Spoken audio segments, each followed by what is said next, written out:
NDA गठबंधन इस बात के लिए कृत संकल्पित है कि हम बाबा साहब अंबेडकर के संविधान को, उसके किसी भी प्रावधान को कोई कूड़ेदान में फेंकना चाहेगा तो हम उसे नहीं होने देंगे।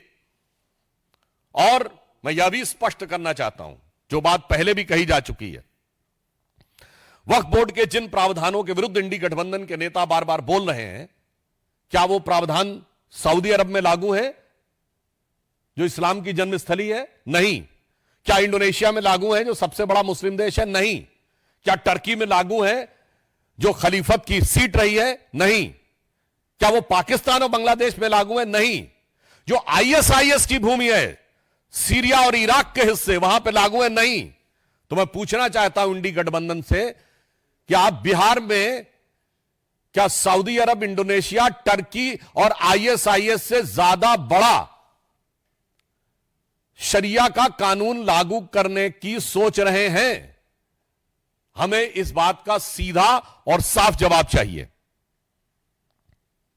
जहां तक धार्मिक पक्ष की बात है, तो समाजवाद का चोला ओढ़े हुए ये जो राजद समाजवादी पार्टी यानी सपा जैसे दल हैं, मैं पूछना चाहता हूं, समाजवाद तो कहता है ना कि इक्वल डिस्ट्रीब्यूशन ऑफ वेल्थ होना चाहिए, गरीब को अधिक से अधिक हिस्सा मिलना चाहिए। और आप क्या कह रहे हैं कि यह 39 लाख एकड़ जमीन पे चंद सरमाएदारों का कब्जा होना चाहिए, चंद मुल्ला मौलवियों का कब्जा होना चाहिए। यह एक सोची समझी व्यवस्थित मानसिकता है जो समाजवाद के विचार के बिल्कुल विरुद्ध है। और इसके अतिरिक्त सिर्फ इतना ही नहीं है, इनका विचार संविधान को किस सीमा तक तार तार करने का है। ये लोग गरीब और मजलूम मुस्लिम के हक के साथ नहीं खड़े हैं जिसके साथ समाजवाद को खड़ा होना चाहिए। ये चंद मुट्ठी भर सरमाएदारों के हक के साथ खड़े हैं जो कि मजहब का नाम लेकर उनका शोषण करना चाहते हैं। इसलिए राजद और सपा का समाजवाद कतई समाजवाद नहीं कहा जा सकता, जिसे आजकल सोशल मीडिया में इस प्रकार का एक वर्ड यूज होता है कि नमाजवाद कहा जाए तो अतिशयोक्ति न होगी। जहां तक इस्लाम धर्म के, इस्लामी अकीदे के मुकद्दस रवायतों का सवाल है तो बहुत साफ कहना चाहता हूं, कुरान में वक्फ नाम का कोई वर्ड नहीं है। यह मुल्ला मौलवियों का अपना क्रिएशन है। और कुरान में तो यह कहा गया है जितना हो सके खर्च करो, होल्ड मत करो। वक्फ का मतलब अरबी में होता होल्ड करना। इस्लामी अकीदे में तो कहा गया अनफिकूफी सबीउल्लाह, यानी जो है खर्च करो। परंतु आप क्या कहते हैं? जो है जोड़ लो और मुल्ला मौलवियों के कदमों में जाके अर्पित कर दो ताकि बदले में वोट की सियासत हो सके। मैं यह पुनः कहना चाहता हूं, जो बात मैं पहले भी कह चुका हूं, यह बाबा साहब के संविधान का मजाक उड़ाकर उसे मौलवी स्क्रिप्ट में बदलना चाहते हैं। यह मैं पूछना चाहता हूं यह समाजवाद का चोला उड़े हुए इन लोगों से कि क्या राम मनोहर लोहिया जी का समाजवाद यही था? क्या जेपी का समाजवाद यह था? या कर्पूरी ठाकुर का समाजवाद यह था? भारत रत्न कर्पूरी ठाकुर जी से लेके जयप्रकाश नारायण और लोहिया जी का समाजवाद के साथ आज हम खड़े हैं, जो हम चाहते हैं हर गरीब और मजलूम को उसका हिस्सा मिलना चाहिए। मगर ये किसके साथ खड़े हैं? जो ट्रिपल तलाक के साथ खड़ा है, जो हलाला के साथ खड़ा है, जो मेहरम के साथ खड़ा है, जो हज सब्सिडी के साथ खड़ा है, जो सरतन से जुदा के साथ खड़ा है, जो आतंकियों को अपना भाई, बहन, बेटा, हाफिज बनाने के साथ खड़ा है। इसलिए हम साफ कह सकते हैं कि हम समाजवाद के पक्ष में भाजपा और जदयू खड़ा है, और आज के ये राजद और समाजवादी पार्टी जैसे दल नमाजवाद के पक्ष में जाकर खड़े हो गए और नमाज जैसे मुकद्दस अकीदे का भी मजाक उड़ा रहे हैं, उसका भी केवल सियासत के लिए प्रयोग कर रहे हैं। और यह बात हम निराधार नहीं कह रहे हैं। इनकी सरकार आई जो आने वाली नहीं है, तो ये बाबा साहब अंबेडकर के संविधान को कूड़ेदान में फेंक के शरिया का विधान लागू कर देंगे। कोई कहेगा आप तो हाइपरबोलिक बात बोल रहे हैं, तो मैं सब प्रमाण बोल रहा हूं। भारत के इतिहास में एक ही बार 400 पार हुआ है, 1985 में, और तब सुप्रीम कोर्ट ने केवल एक शाहबानो केस की याद दिला रहा हूं, एक प्रावधान में केवल यह कहा कि एक तलाकशुदा महिला को 80 या 100 रुपए का मुआवजा लेने की जरूरत है, तो 400 पार की संसद वाली कांग्रेस, जो आज इंडी गठबंधन का नेतृत्व कर रही है और राहुल गांधी के स्वर्गीय पिताजी उसका नेतृत्व कर रहे थे, सुप्रीम कोर्ट के निर्णय को रौंद कर भारत की पार्लियामेंट ने शरिया को संविधान से ऊपर कर दिया। मैं चुनौती से पूछता हूं, दुनिया में कोई एक देश बताइए जो सेकुलर देश जहां शरिया संविधान से ऊपर हो। इसलिए अगर इनकी कभी भी सत्ता आती है, और आज देखिए ये सत्ता के बाहर है, तो भी शरिया के प्रावधानों को लागू करने की बात करते हैं। ना कोर्ट को मानने को तैयार, ना संसद को मानने को तैयार।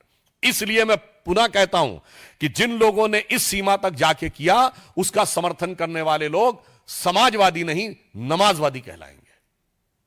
और यह बात मैं पुनः एक सब प्रमाण बोलता हूं, इसके माध्यम से ये पिछड़े, दलित, वंचित और शोषित वर्ग के आरक्षण को भी खा जाना चाहते हैं। यह अभी मैं सब प्रमाण बोल रहा हूं, क्योंकि जिस संस्थान को आप अल्पसंख्यक दर्जा दे देते हैं, एससी एसटी ओबीसी का रिजर्वेशन खत्म। अलीगढ़ मुस्लिम यूनिवर्सिटी एससी एसटी ओबीसी का रिजर्वेशन खत्म। Jamia Millia Islamia SC ST OBC का रिजर्वेशन खत्म। कश्मीर को धारा 370 से पहले के दौर में, यानी जब धारा 370 लागू थी, तो आपने कहा यह मुस्लिम मेजॉरिटी स्टेट है, एससी एसटी ओबीसी का रिजर्वेशन खत्म। और चूंकि अल्पसंख्यक संस्थाओं को में आरक्षण लागू नहीं होता है, तो पिछले दर्जे से अधिक संस्थाओं को अल्पसंख्यक का दर्जा देकर एससी एसटी ओबीसी के आरक्षण को नष्ट करने का षड्यंत्र देखिए। मैं आंकड़ा आपके सामने रखता हूं, 2011 में इन्होंने 1656 संस्थाओं को माइनॉरिटी दर्जा दिया। 2012 में 1671 संस्थाओं को माइनॉरिटी का दर्जा दिया। 2014 में, आधे में तो हमारी सरकार आ गई थी, तब तक 1516 संस्थानों को माइनॉरिटी का दर्जा दे दिया।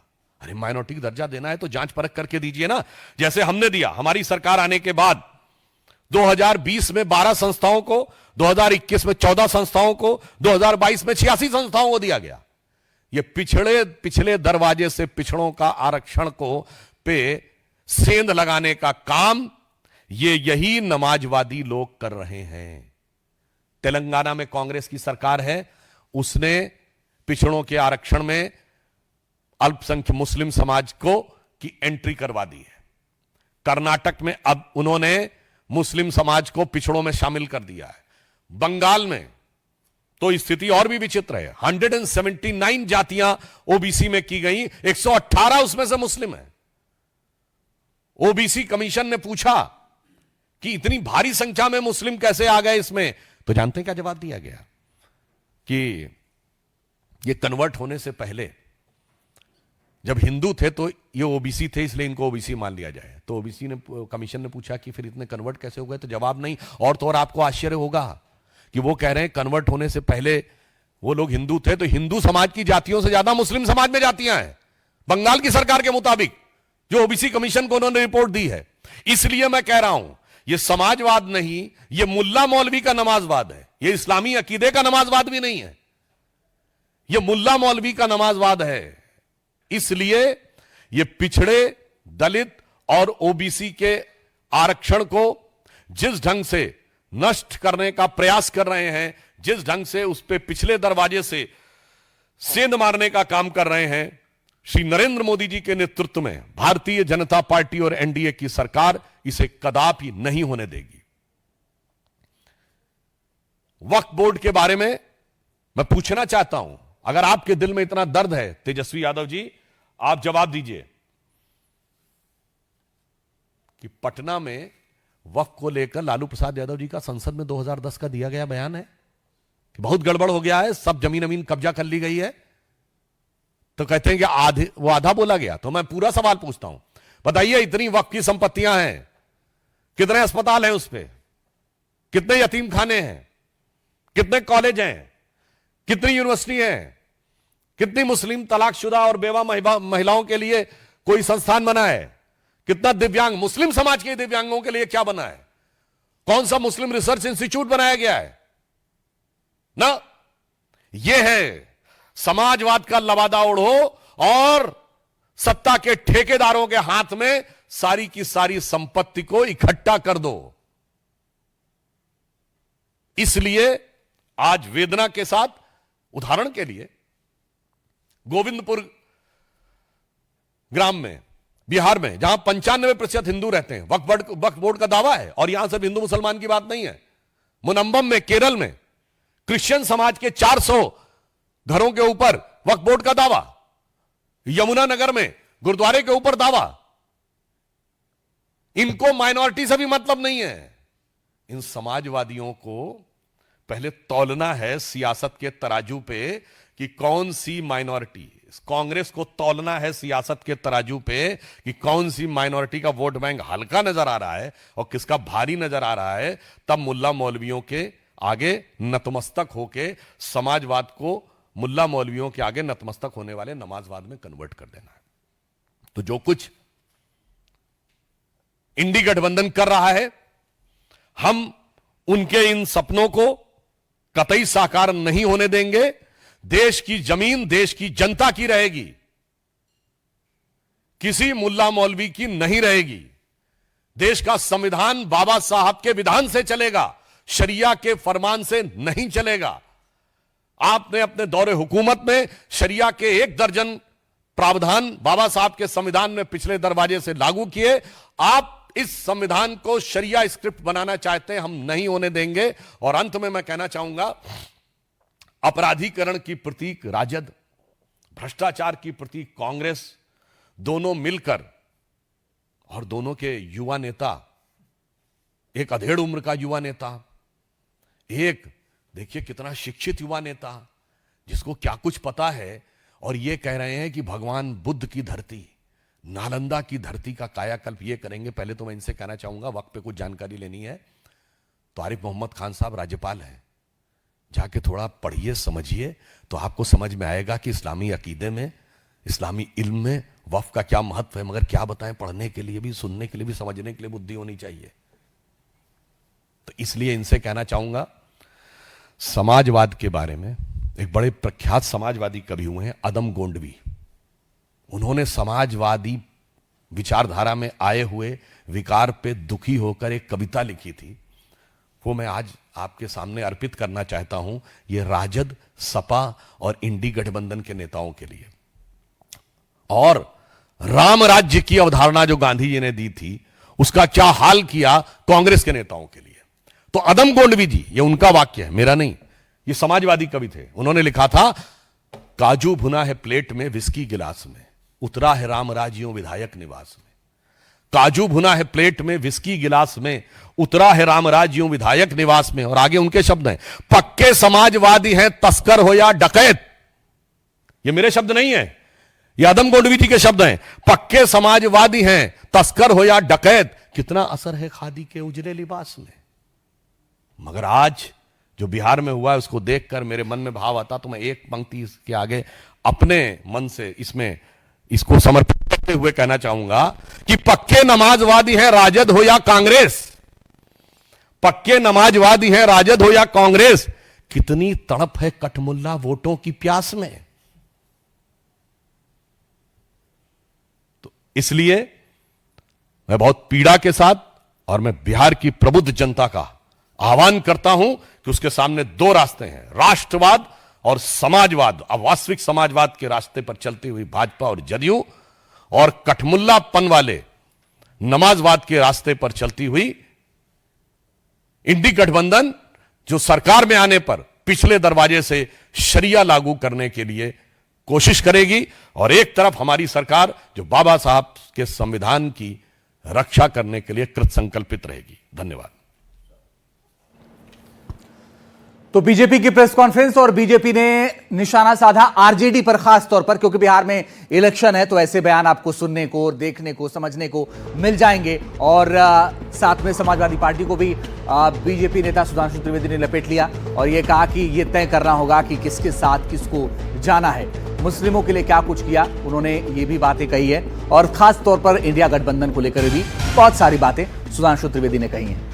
और आरजेडी की जो प्रेस कॉन्फ्रेंस है उसको लेकर, जो तेजस्वी का दांव है उसको लेकर के ये प्रेस कॉन्फ्रेंस थी और पूरा का पूरा फोकस उन्होंने आरजेडी पर रखा।